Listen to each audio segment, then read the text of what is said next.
Media Patel Prahlad भैया। आज इस बुलेटिन में बात होगी विपक्ष के दबाव में आई मोदी सरकार की, पाकिस्तान के खिलाफ एक्शन के लिए भारत की तैयारी की, देखेंगे आतंकवाद पर पाकिस्तान सरकार के बड़े कबूलनामे को, कश्मीर हमले के पीड़ित परिवार से राहुल की मुलाकात को, जानेंगे 1 मई से किन नियमों में हो रहा है बदलाव, और बुलेटिन के आखिर में देखेंगे जाने माने कार्टूनिस्ट इरफान की किस खबर पर पड़ी तिरछी नजर। लेकिन दिन भर की तमाम बड़ी खबरों से पहले एक नजर आज की सुर्खियों पर। हाईकोर्ट के जज लोकपाल के दायरे में या उससे बाहर, मामले में सुनवाई करते हुए सुप्रीम कोर्ट बोला ये मेरिट से जुड़ा मामला, इसे सीजीआई करेंगे तय, अगली सुनवाई जुलाई में।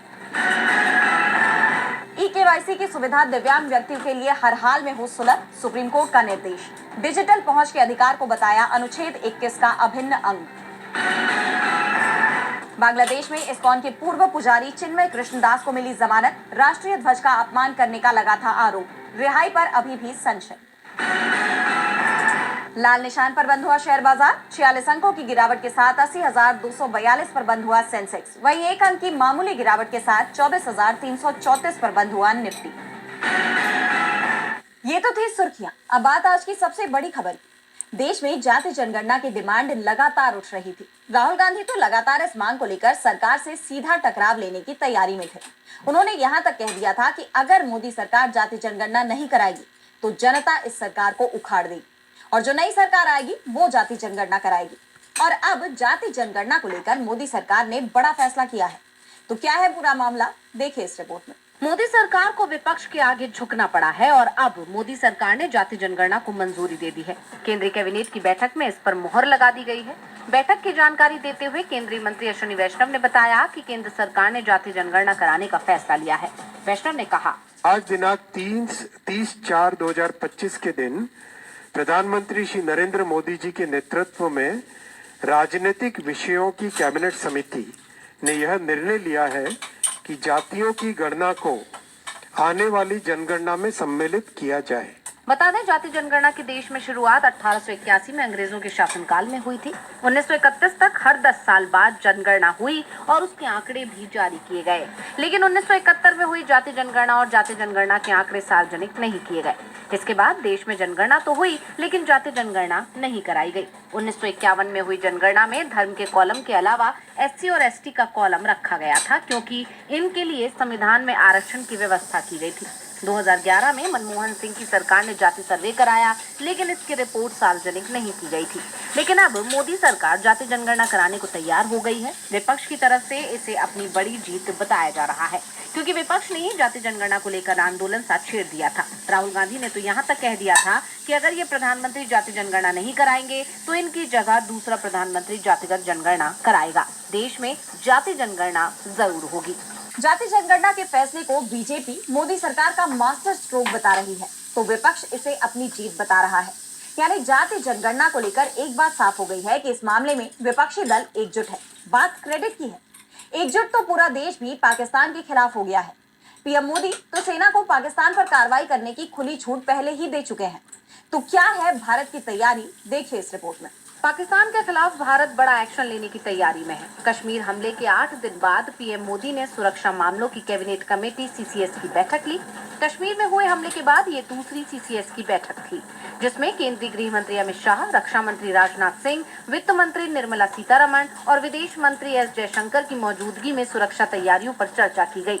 इसके साथ ही प्रधानमंत्री के आवास पर 2 अतिरिक्त समिति, राजनीतिक मामलों की कैबिनेट समिति और आर्थिक मामलों की कैबिनेट समिति की बैठकें हुई। केंद्र सरकार ने सिक्योरिटी एडवाइजरी बोर्ड का पुनर्गठन किया।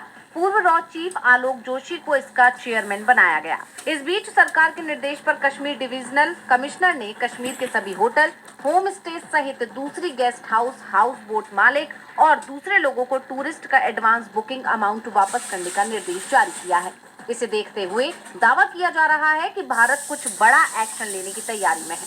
भारतीय राजनयिकों ने पाकिस्तान छोड़ दिया है। अटारी बाघा बॉर्डर से 22 दूतावास कर्मचारी भी भारत लौट आए हैं। मोदी सरकार सिंधु जल समझौते के सस्पेंशन को कैसे लागू करे, इसकी भी रणनीति बना रही है। वहीं पाकिस्तानी सेना ने इंटरनेशनल बॉर्डर पर कई पोस्ट खाली कर दिए हैं। सेना ने इन पोस्ट से अपने झंडे भी हटा लिए हैं। हालांकि बाद में जब पाकिस्तान में ही इस पर सवाल उठे तो झंडे वापस लगा दिए गए।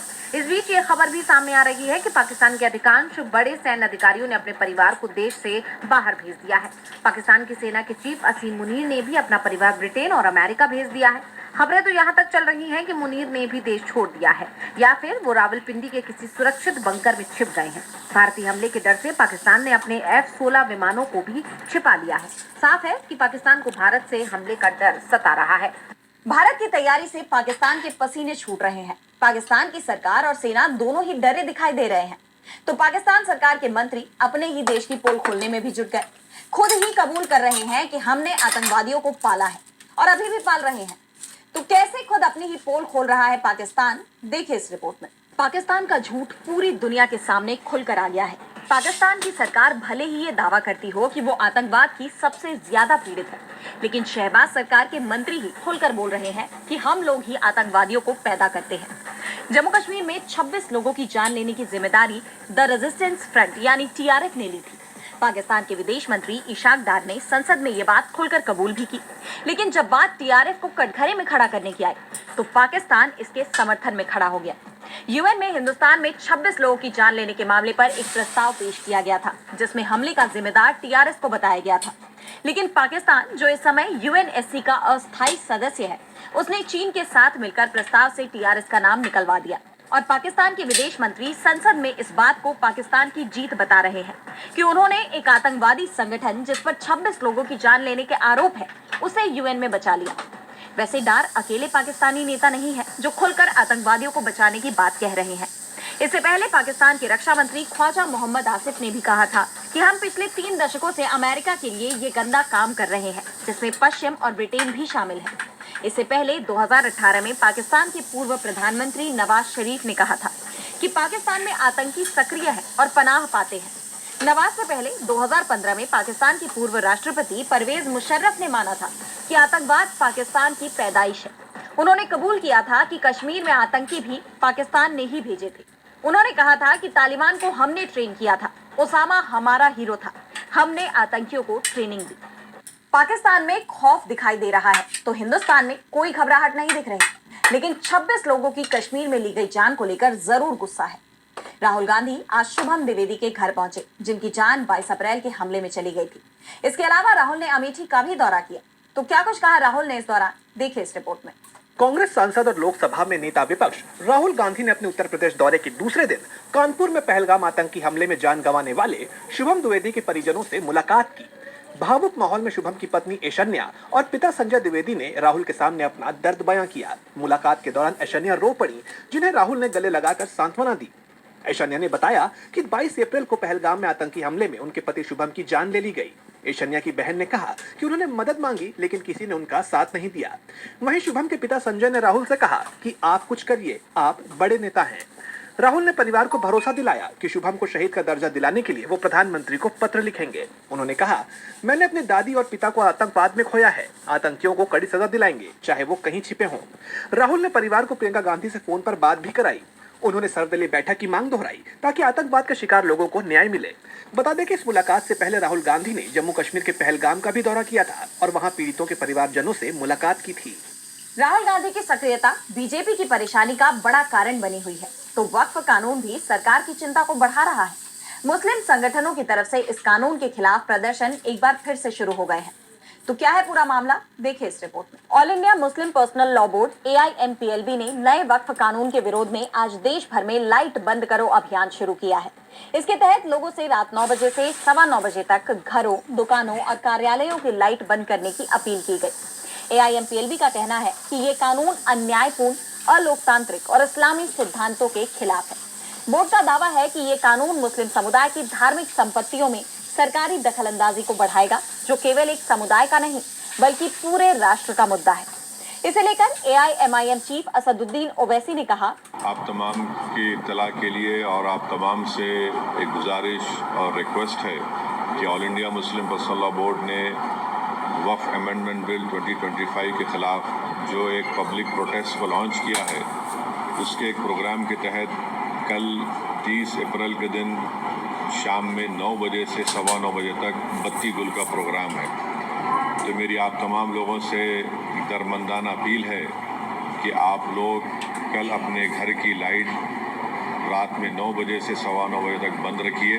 वहीं एआईएमपीएलबी के प्रवक्ता डॉक्टर सैयद कासिम रसूल इलियास ने कहा कि ये कानून मुस्लिम समुदाय के अधिकारों पर हमला है। वक्फ संपत्तियां धार्मिक और सामाजिक कार्यों के लिए है, लेकिन सरकार इन पर नियंत्रण चाहती है।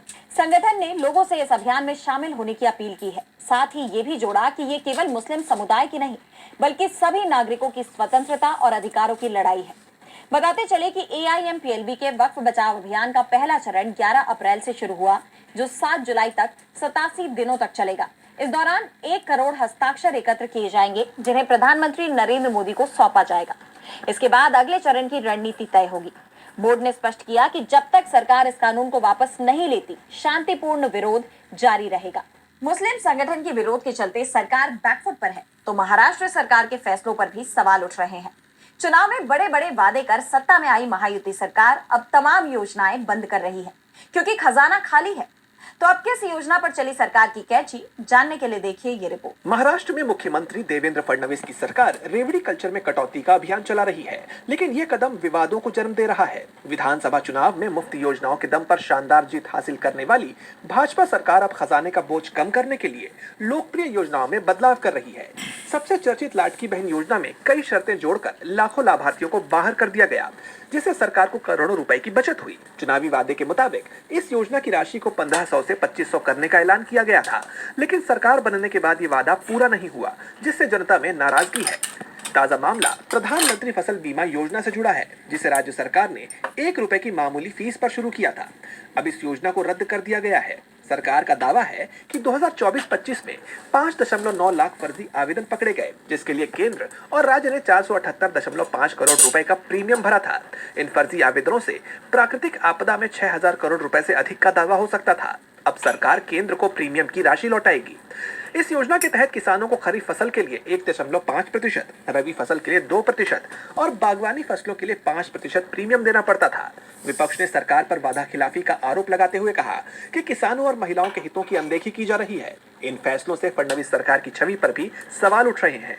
महाराष्ट्र सरकार पर आर्थिक बोझ बढ़ता जा रहा है, जिसके चलते योजनाओं पर कैंची चलाई जा रही है। तो कई बड़े बदलाव की तैयारी केंद्र सरकार की तरफ से भी की जा रही है। 1 मई को इसमें से कई बदलाव देखने को मिलेंगे। देखिए ये रिपोर्ट। बढ़ती महंगाई और बेरोजगारी के बीच 1 मई से देश में कई बड़े बदलाव होने जा रहे हैं। ऐसे कई बदलाव जिनका असर सीधा जनता की जेब पर पड़ने वाला है। भारतीय रिजर्व बैंक के नए नियम 1 मई से लागू होंगे। अब फ्री ट्रांजैक्शन लिमिट खत्म होने के बाद एटीएम से पैसे निकालने पर हर बार 19 रुपए चुकाने होंगे, जबकि पहले ये फीस 17 रुपए थी। इसके अलावा बैलेंस चेक करने के लिए भी 6 रुपए की जगह 7 रुपए फीस देनी होगी। सरकार देश के 11 राज्यों में एक राज्य एक आरआरबी योजना लागू करेगी, जिसके तहत हर राज्य में सभी क्षेत्रीय ग्रामीण बैंकों को एक साथ जोड़कर एक बड़ा बैंक बनाया जाएगा। इस महीने से सभी बैंकों, वित्तीय कंपनियों और विनियमित संस्थाओं को लाइसेंस अप्रूवल के लिए कोई भी एप्लीकेशन जमा करने के लिए प्रवाह पोर्टल का इस्तेमाल करना अनिवार्य होगा। वहीं रेलवे टिकट बुकिंग के नियमों में भी कुछ बदलाव होंगे। अब से वेटिंग टिकट सिर्फ जनरल कोच में ही मान्य होगा। यात्री अब अपनी टिकट केवल 60 दिन यानी 2 माह पहले ही बुक करा सकेंगे। एफडी और सेविंग अकाउंट की ब्याज दरों में भी बदलाव देखने को मिल सकता है। 1 मई से एलपीजी सिलेंडर भी नए रेट पर मिलेगा। केवाईसी के बिना अब सरकारी राशन की दुकान से राशन नहीं मिलेगा। इन सभी बदलावों को लेकर चिंता जाहिर की जा रही है कि देश की जनता पहले से ही महंगाई की मार झेल रही है और अब ये बदलाव उनके जेब खर्च को और बढ़ाने का काम करेंगे। और बुलेटिन के आखिर में देखेंगे जाने माने कार्टूनिस्ट इरफान की किस खबर पर पड़ी तिरछी नजर।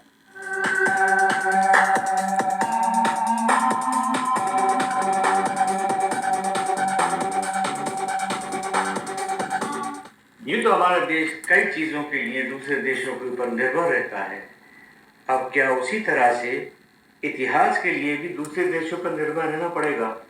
क्योंकि एनसीईआरटी की स्कूल की किताबों में से इतिहास के वो पन्ने जिन पर मुगलों के बारे में इतिहास था, वो सारा का सारा ही हटा दिया गया है। यानी कि आने वाली पीढ़ियां अब ये जान भी नहीं पाएंगी कि देश का असली में इतिहास क्या था। और हैरत की बात तो तब होगी उनके लिए जब वो विदेशों में जाएंगे और पढ़ेंगे कि ये भारत का इतिहास तो कुछ और ही है, हमने तो वो पढ़ा ही नहीं है।